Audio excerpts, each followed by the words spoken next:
Good morning. How was your day? Fine, ma'am.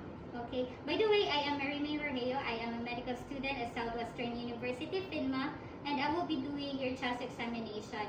So this is for us to assess any abnormalities in your chest. Will that be okay, sir? Okay. So before anything else, can you please sign here, sir? This is our informed consent stating that you agree to our examination. Okay, so thank you. So will that be okay, sir, if you will get off your shirt for us to properly check your chest? We will start off at the posterior chest. So the patient should be sitting for us to maximize the chest expansion. So we will inspect for the color, deformities, retractions, or impaired respiratory movement. So we will inspect for symmetry, because if it is asymmetrical, then it could indicate that there is large pleural effusion, and if there is an abnormal retraction, then it could indicate a severe asthma or COPD. So kanang ginhawa ratag sakto sir. So for our patient, it is symmetrical and no deformity seen. So we will go on with the palpation. So okay.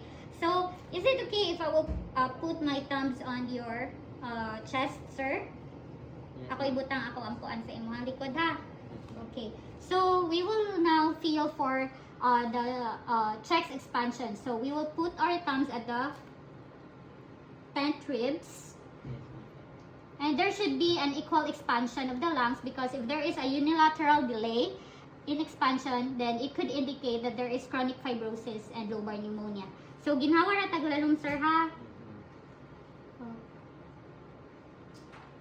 Inhale. Exhale. Okay, so thank you.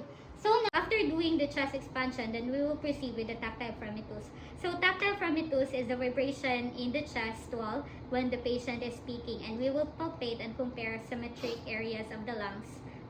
So sir, pwede ka mo story og 99 5 times for me, sir? 99, sir? Yes, ma'am. So we will use our bony part of our palm. Okay. Sige, 99. 99. 99. Okay. So after the tactile fremitus, then we will proceed with our percussion. So we perform percussion for us to determine whether our underlying lung tissue is filled with air or fluid.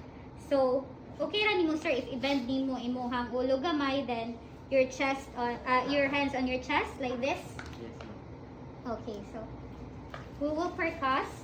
We will use the fleximeter finger.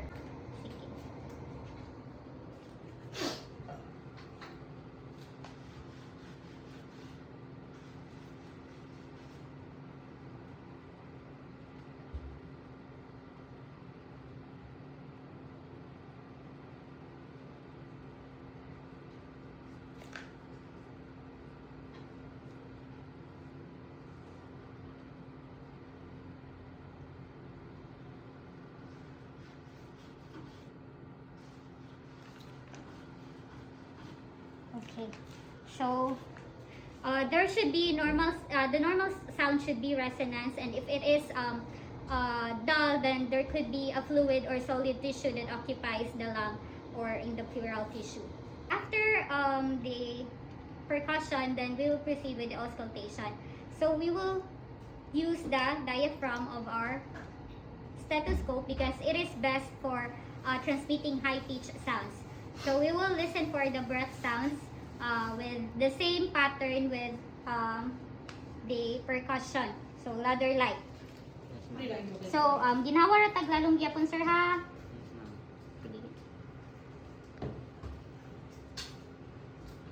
Ginawa.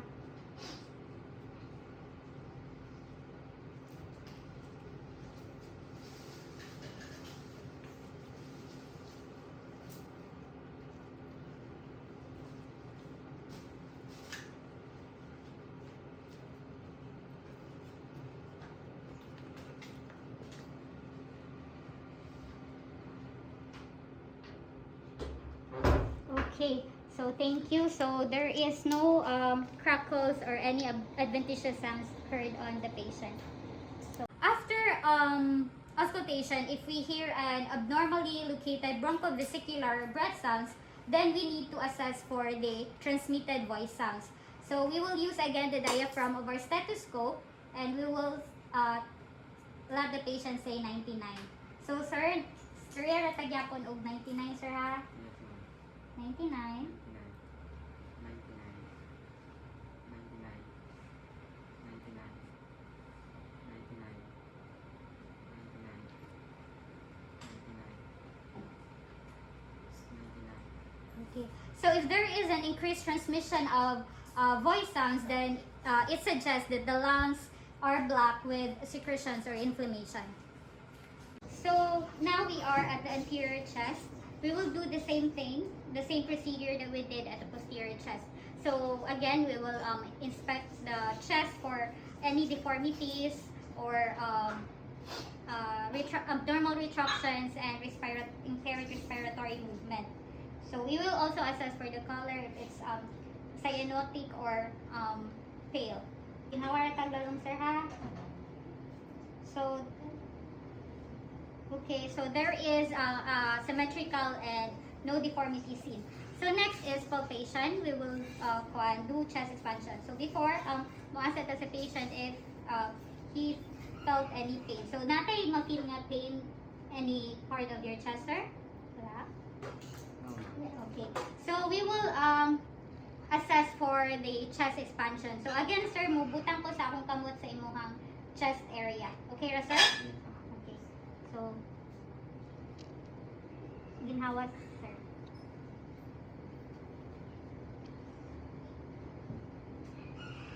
Okay, so thank you.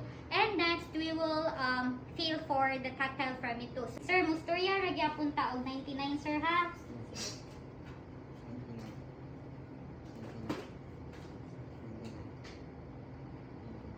Okay, so thank you. So now we will perform percussion. So again, this is for us to know if there is an air or fluid in the lung tissue. So we should feel resonance as a sound, not the.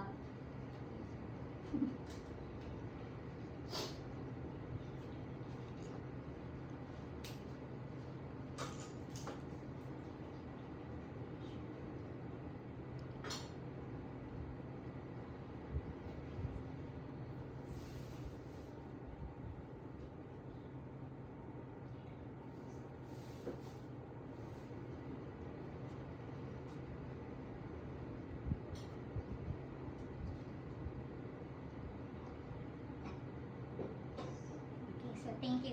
And again, we will auscultate for any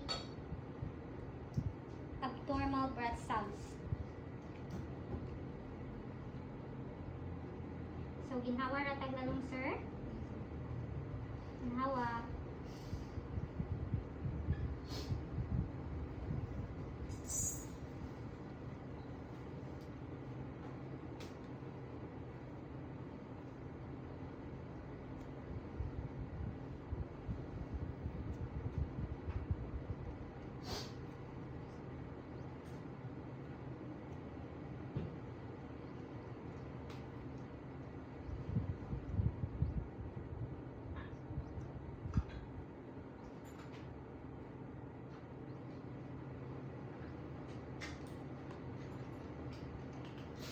Okay, so far, no adventitious sounds heard. So if in case we will hear an abnormal bronchovesicular breath sounds, then we need to assess transmitted voice sounds using again the diaphragm of our stethoscope for us to assess the transmitted voice sounds. So sir, nang storya ra gyapon taog 99, sir, ha? 99.